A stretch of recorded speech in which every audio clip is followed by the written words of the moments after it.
Good morning my YouTube family, कैसे हो आप सब and hope you are doing well. तो एज यूजुअल स्टार्ट करते हैं अपनी weekly analysis video and find out करेंगे कि नेक्स्ट वीक में क्या हो सकता है, नेक्स्ट वीक में क्या रेंज रहने वाली है अपनी, एंड कौन से इकोनॉमिक कैलेंडर्स डेटा ड्यू हैं जो यूएसडी आईएनआर पेयर को डायरेक्टली अफेक्ट करेंगे, एंड लास्ट वीक में क्या हुआ। तो वीडियो काफ़ी इन्फॉर्मेटिव रहने वाली है एज यूजुअल, तो बिल्कुल ध्यान से देखना एंड डोंट स्किप।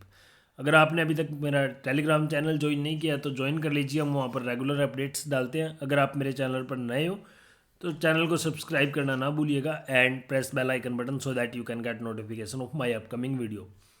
तो स्टार्ट करते हैं अपनी technical chart analysis video for this week with economic calendars data. Last week में आप लोगों ने देखा कि सीपीआई नंबर्स, पीपीआई नंबर्स काफ़ी इंपॉर्टेंट थे एंड सीपीआई नंबर्स तो टोटली गेम चेंजर था लास्ट वीक के लिए। एंड जैसे ही सीपीआई नंबर्स के आउटकम्स देखने को मिले हमें, डॉलर इंडेक्स, ये जो आप ये ग्रीन कैंडल देख रहे हो ऑन थर्सडे, तो ये सीपीआई नंबर्स के बाद किया है। तो सीपीआई नंबर्स ने टोटली गेम चेंज कर दिया था जी। इसको है ना, पहले ये ब्रेकआउट था, चैनल का ब्रेकआउट था, बट ये फॉल्स ब्रेकआउट हो गया बिकॉज ऑफ सीपीआई नंबर्स। कोई बात नहीं, टेक्निकल चार्ट एनालिसिस भी करेंगे। उससे पहले अदर इकोनॉमिक कैलेंडर्स डेटा की बात कर लेते हैं कि नेक्स्ट वीक में क्या होने वाला है। तो मोस्ट इंपॉर्टेंट जो डेटा है नेक्स्ट वीक का वो है रिटेल सेल्स। रिटेल सेल्स का जो आउटकम्स एक्सपेक्टेड है 0.2% एंड 0.6% प्रीवियस नंबर। उसके बाद क्योर रिटेल सेल्स का आउटकम्स देखने को मिलेंगे सेम टाइम, ये 17 को ड्यू है। मंडे कोई भी डेटा नहीं है अगर यूएस फ्रंट से बात करें या इंडियन फ्रंट से। इंडियन फ्रंट में WPI का डेटा है बट मैं उसको इतना मेजर मानता नहीं हूँ, तो उससे कोई अफेक्ट पड़ने वाला नहीं है। सेकंड, अगर 18 को बात कर ले तो मोस्ट इंपॉर्टेंट डेटा है जीडीपी, Q3 जीडीपी का डेटा है चाइना का। एंड एक्सपेक्टेड कितना, 4.4%, previous number was 6.3%। CPI same देखने को मिलेगा 11:30 पर। ब्रिटेन के सीपीआई की बात कर रहा हूँ, 6.5, 6.7। उसके बाद शाम को housing permits and building permits, ये सब डेटा है, तो उसका इतना मेजर इम्पैक्ट पड़ने वाला नहीं है। मोस्ट इंपॉर्टेंट जो डेटा वो है रिटेल सेल्स का ऑन 17। 19 को इनिशियल जॉबलेस क्लेम डेटा है, उसका भी मुझे लगता नहीं है कि इतना कुछ मेजर फर्क पड़ने वाला है। बाकी जो फेड ऑफिशियल्स की स्पीच होती है जो वो चलती रहती है, उनसे कोई इतना मेजर इम्पैक्ट पड़ने वाला नहीं है। तो इकोनॉमिक कैलेंडर्स पर हमें क्या फोकस करना है, रिटेल सेल्स, ठीक है। तो अब बात कर लेते हैं कि लास्ट वीक में क्या हुआ। आप लोगों ने देखा कि लास्ट वीक में ऑन फ्राइडे, अगर मैं फ्राइडे की स्पेशली बात करूं तो फ्राइडे को हमें काफ़ी, एक होता है ना, सरप्राइज वोलेटिलिटी देखने को मिली हमें गोल्ड में एंड क्रूड ऑयल प्राइसेस में, because of Israel and Palestine. वहाँ पर हिजबुल्ला जो ईरान बैक्ड है, तो उसके पार्टिसिपेशन से एंड काफ़ी थोड़ा सा ना एस्केलेशंस कंटिन्यूसली इंक्रीज हो रहा है, तो मार्केट भी उसके अकॉर्डिंगली रिएक्ट कर रहा है। एंड जो क्रूड ऑयल प्राइसेस की बात करोगे 87 से डायरेक्ट शार्प 91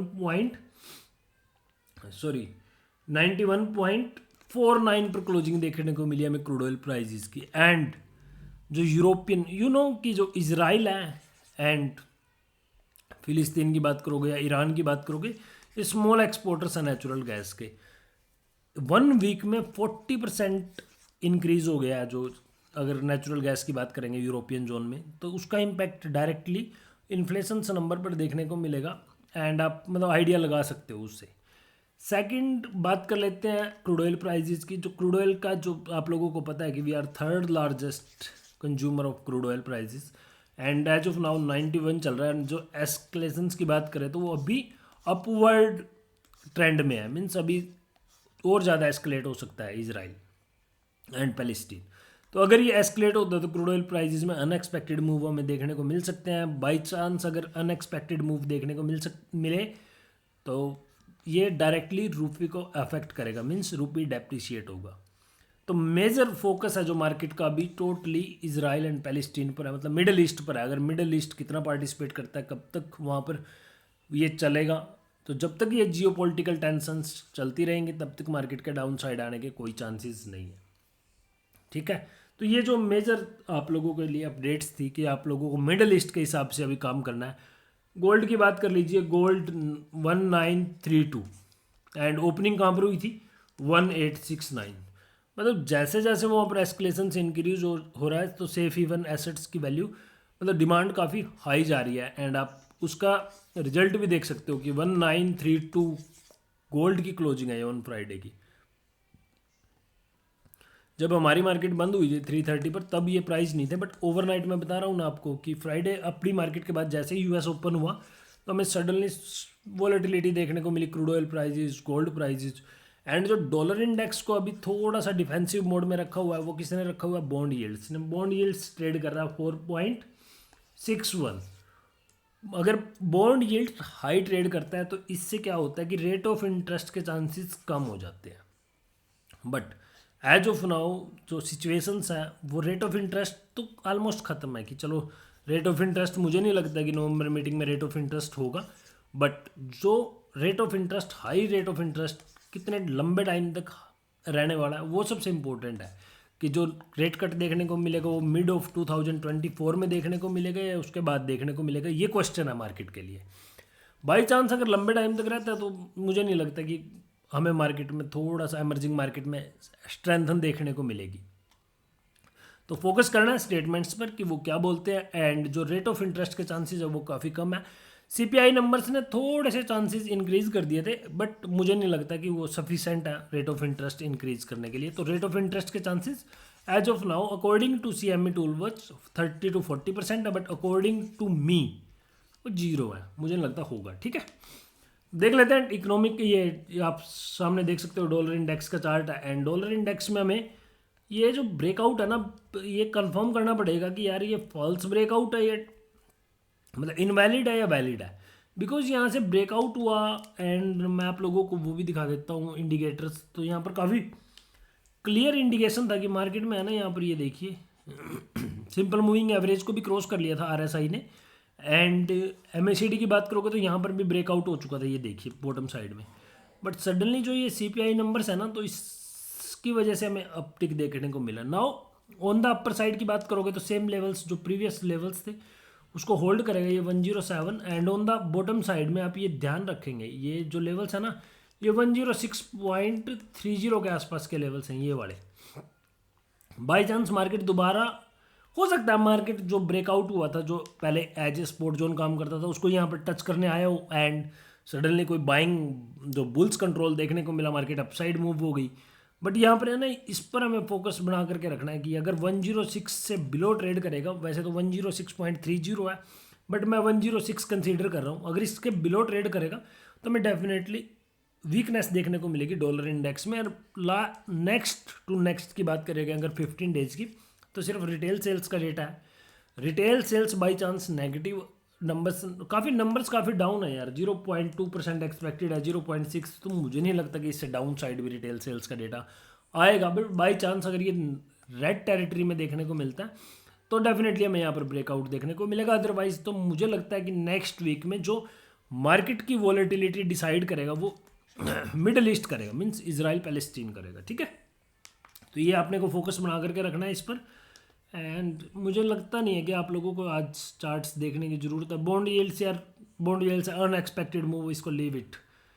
अभी देखते हैं चाइनीज़ युआन में ऑलरेडी मैंने ट्रेंड लाइन भी ड्रॉ की हुई है। एंड 7 पॉइंट यहाँ पर हमें एक ब्रेकआउट भी देखने को मिला था। बट मार्केट है ना कुछ टाइम से काफ़ी सस्टेन है।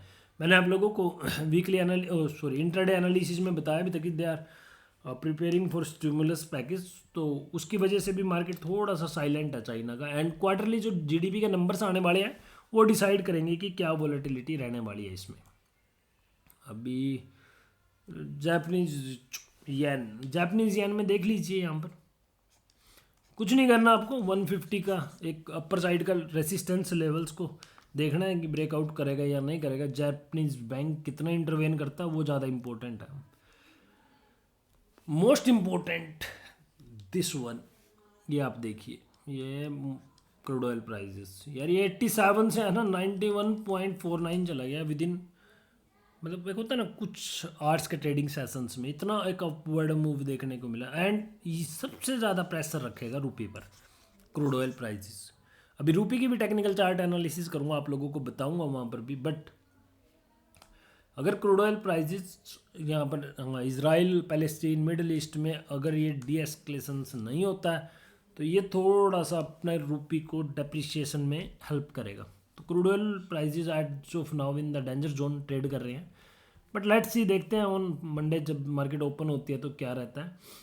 ये गोल्ड था, गोल्ड भी मैंने आप लोगों को बताया था, गोल्ड के बारे में मैं ऑलरेडी बता चुका हूँ। यूरो यूएसडी ऑलरेडी चैनल्स में ट्रेड कर रहा है। निफ्टी जो लोग ट्रेडिंग करते हैं तो निफ्टी में मैं आप लोगों को बता देता हूँ, बॉटम साइड में 19,500 के लेवल्स है, काफ़ी स्ट्रॉन्ग सपोर्ट जोन है, आप ये देख सकते हो यहाँ पर। ठीक है, चलते हैं अपने चार्ट्स पर एंड बात करते हैं रूपी की। Most important pair for Indian traders and you can see here मैंने सेलेक्ट किया हुआ है 1 hourly chart. Already trend line draw की हुई है बिकॉज वीडियो काफ़ी लेंथी हो जाता है अदरवाइज। तो ये देखिए कितने लंबे टाइम से मार्केट बिल्कुल सेम होल्ड करके बैठा हुआ है। लास्ट वीक की बात कर लेते हैं। लास्ट वीक में मार्केट जो ओपन हुआ था 83.22 पर ओपनिंग देखने को मिली थी। 83.27 का हाई लगाया ऑन फ्राइडे एंड जो लो लगाया था 83.12 एंड क्लोजिंग हुई है 83.2650। लास्ट वीक 10 पैसे की रेंज में ट्रेड किया था, इस वीक 14 पैसे की रेंज में ट्रेड किया था। बिल्कुल मार्केट साइलेंट है। रूपी क्यों साइलेंट है उसके पीछे रीजन ये है क्योंकि रूपी को ट्रेड करना अबव साइड। आरबीआई बोल रहा है कि भाई मैं 83.25 से अबव जाने नहीं दूंगा। एनडीएफ की जो क्लोजिंग हुई है काफ़ी प्लेटफॉर्म्स पर जो इन्फॉर्मेशन प्लेटफॉर्म होते हैं 83.30 पर हुई है, बट काफ़ी जगह 83.39 पर हुई है।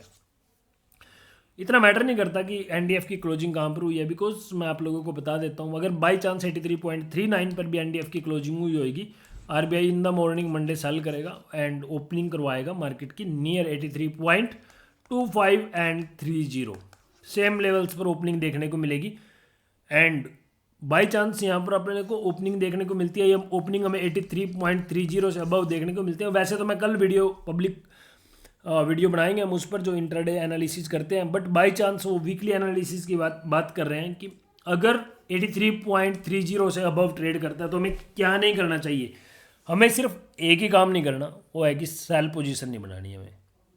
हमें मार्केट में वैसे भी सेल पोजीशन नहीं बनानी है अगले कुछ टाइम के लिए, जब तक इजराइल पैलेस्टीन ख़त्म नहीं हो जाता या जब तक मार्केट 83 से बिलो ट्रेड नहीं करता। बाई चांस अगर आप सेल बनाने पोजीशंस बना भी रहे हो तो आपको 101% उसको कॉल ऑप्शंस के साथ हैज करना पड़ेगा। अगर आप अपनी पोजीशंस ओपन रख रहे हो इट मीन्स कि आप होता है ना एक लॉस को बुलावा दे रहे हो कि हाँ चलो ठीक है जितना भी मेरा कैपिटल है वो एक होता है ना लॉस में चला जाए।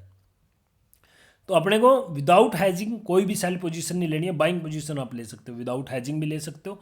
एंड अगर आपको सेल पोजीशंस बनानी है तो पुट ऑप्शन में जाइए, रिस्क लीजिए ताकि ज़्यादा कोई ब्लेंडर हमें लॉस देखने को ना मिले। बट प्रॉब्लम क्या है जो रिटेलर्स के साथ सबसे बड़ी प्रॉब्लम्स क्या है कि जब वो लोग पुट ऑप्शन फ्यूचर में पोजीशन बनाएंगे 100 लॉट्स की, जब बात आएगी पुट ऑप्शन की उसमें बना देंगे 1000 लॉट्स की। मतलब ऐसा मत करो यार, जितनी पोजीशंस आपको फ्यूचर में लेनी है उस हिसाब से ऑप्शन में लिया करो। क्योंकि होता क्या है इसमें आपको दिखता है कि यार 3 पैसे 4 पैसे का प्रीमियम है, एक काम करते हैं चलो इतना ले लेते हैं, वो डबल हो जाएगा। ऐसे डबल कभी भी नहीं होएगा। वैसे मैं कभी भी put option call option buy करने के लिए एडवाइस नहीं करता, ये सिर्फ इस वजह से कर रहा हूँ जिसको ये सेल पोजीशंस बनानी है सिर्फ उसको बोल रहा हूँ मैं ये बात। काफ़ी लोग मार्केट में नहीं समझ रहे हैं, अभी उनको क्या समझा सकते हैं। मतलब हमारा काम है अपनी साइड से एक एडवाइस देना, कि एज एजुकेशनल एडवाइस देना, लेवल्स बताना आप लोगों को कि भाई ये लेवल्स काफ़ी इंपॉर्टेंट है, अपने को ये करना चाहिए। बाकी अकाउंट आपका, कैपिटल आपकी, आप जो मर्जी कीजिए उसके साथ। आप बाय बनाना चाहते हैं बाय बनाइए, सेल बनाना चाहते हो सेल बनाइए। एंड काफ़ी लोग मैंने देखे कि वो है ना नवंबर का बाय करके बैठे हुए हैं, दिसंबर का सेल करके बैठे हुए हैं, बोल रहे हैं कि सर हमने हेज किया हुआ है कि जिस भी साइड मार्केट जाएगा ना उस साइड हम जो प्रॉफिट में जाएगी उसका प्रॉफिट बुक कर लेंगे, जो लॉस जाएगा उसको एवरेज कर लेंगे। यार ये कौन सी स्ट्रैटेजी हुई, मुझे आज तक ये स्ट्रैटेजी नहीं समझ में आई। अगर कोई मुझे एक बेनिफिट भी स्ट्रैटेजी का बताए तो मुझे व्हाट्सएप कीजिए, कमेंट में कमेंट कीजिए। मुझे पता नहीं क्यों लोग मतलब ऐसी पोजीशन बना रहे हैं। इससे अच्छा आप मार्केट से आउट रहिए, जहाँ पर आपको ये पोजीशन से प्रॉफिट बुक करना है ना आप वहीं पर सेल बना लीजिए ना। सपोज करो मार्केट डाउन साइड में चलेगी, आपने डाउन साइड में चलेगी, आप सेल से एग्जिट करोगे, बाय में एवरेज करोगे, तो इससे बेटर ये है कि मार्केट से आउट रहिए, जहाँ पर आपको एग्जिट करने वाले मतलब लेवल्स है ना वहाँ पर आप बाय पोजीशन बनाइए, सिंगल पोजीशन रखिए ना ताकि प्रॉफिट एंड लॉस हो। अब बाय भी बना रखा है सेल भी बना रखा है, दोनों पोजीशंस में, एक में लॉस है एक में प्रॉफिट, एंड आप अपनी ऐप ओपन करते हो सिर्फ वो प्रॉफिट एंड लॉस देखने के लिए, जहाँ पर नेट प्रॉफिट एंड लॉस में कोई फ़र्क नहीं पड़ेगा। तो मुझे नहीं लगता कि उसका कोई बेनिफिट है, और वो एक होता है ना रॉन्ग प्रैक्टिस, रॉन्ग स्ट्रेटेजी है, तो उसको यूज मत कीजिए, बाय पोजीशंस बना करके रखिए, ठीक है। एंड लेवल्स 83.30 से अबव 83.50 हिट करेगा मार्केट। एज ऑफ नाउ मुझे नहीं लगता कि आरबीआई इससे ज़्यादा इसको अपसाइड जाने देगा। ऑन द बॉटम साइड में सेम 83.20, 83.15, मैं यही 30 पैसे के आसपास की रेंज एक्सपेक्ट कर रहा हूँ नेक्स्ट वीक के लिए। एंड मोस्ट इम्पोर्टेंट, जो सबसे ज़्यादा इम्पोर्टेंट क्या है वो है अपने लिए इम्पोर्टर्स को अपना जो एक्सपोजर है ना उसको ओपन नहीं रखना है। एक्सपोर्टर ओपन रख सकते हैं, एक्सपोर्टर को हमने एडवाइस भी किया कि आप ओपन रखिए, कोई बात नहीं, 20 to 50% आप अपने एक्सपोजर को हेज कर सकते हो मैक्सिमम। बट इम्पोर्टर को है ना अपना 70 to 80% एक्सपोजर हेज करके रखना है। कभी भी मार्केट में ब्लास्ट हो सकता है, कभी भी मार्केट 83.50, अगर मार्केट बाई चांस 83.30 से अबव ट्रेड करता है, 83.50 ट्रेड करता है, कोई भी इंपोर्टर वहाँ पर बाइंग नहीं करेगा। मैं आपको क्या बोल रहा हूँ कि 83.50 पर कोई भी इंपोर्टर बाइंग नहीं करेगा, बिकॉज क्यों, उनसे 83.25, अभी तो ये भी हाई है, 83.25, 30 भी हाई है, बट ये अच्छे लगेंगे। ये कब लगेंगे, जब $84 चला जाएगा। बाई चांस $84 चला जाता है तो हमें काफ़ी याद आएंगे 83.25 के लेवल्स कि यार काश हमने वहाँ पर हेज कर लिया होता।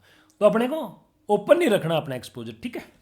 एंड जो सबसे इंपॉर्टेंट होते हैं यार, वो मैं भूल गया आप लोगों को बताना, अपने forex reserves 584.74 and previous number था 586.91, मीन्स अपने को 2 बिलियन के आसपास की सेलिंग देखने को मिली है। मीन्स आरबीआई ने सेल किया डेफिनेटली, एंड यहाँ पर ये लेवल्स होल्ड करेगा मार्केट के, आप देख सकते हो। ये यहाँ पर ये आप देखिए, ये ब्रेकआउट करेगा, हॉरिजॉन्टल लाइन को ब्रेकआउट करेगा, एंड जो अपवर्ड ट्रेंड लाइन है इसको होल्ड करेगा। तो ये रेंज क्या है, 83 point on the upper side में, 35 भी नहीं बोल सकता मैं, 33 मान लीजिए। दोबारा बता देता हूँ, ये 83.33 एंड बॉटम साइड में 83.26। ये काफ़ी इंपॉर्टेंट है, ये प्ले ग्राउंड है। अगर यहाँ पर मार्केट ओपन होता है ना तो मार्केट यहाँ पर होल्ड करेगा, तो ये लेवल्स को आपको ध्यान रखना है, ठीक है। So I hope you must have understood. अगर फिर भी आप लोगों को कोई डाउट है तो आप मुझे कॉन्टैक्ट कर सकते हो, मैंने डिस्क्रिप्शन में अपना नंबर दिया हुआ है। And thanks for watching my video, I hope you like this video. तो प्लीज़ लाइक कीजिए, शेयर कीजिए, सब्सक्राइब कीजिए।